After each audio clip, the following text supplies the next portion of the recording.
The bee.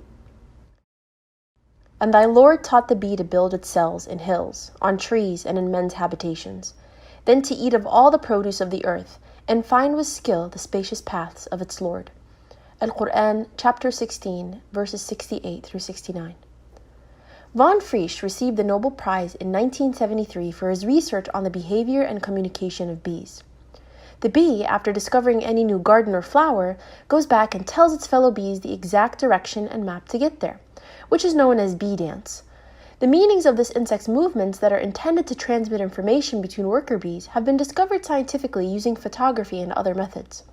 The Quran mentions in the above verse how the bee finds with skill the spacious paths of its Lord. The worker bee, or the soldier bee, is actually a female bee. In Surah An-Nahl, chapter 16, verses 68 through 69, the gender used for the bee is the female gender, fasluki and kuli, indicating that the bee that leaves its home for gathering food is a female bee. In other words, the soldier or worker bee is a female bee.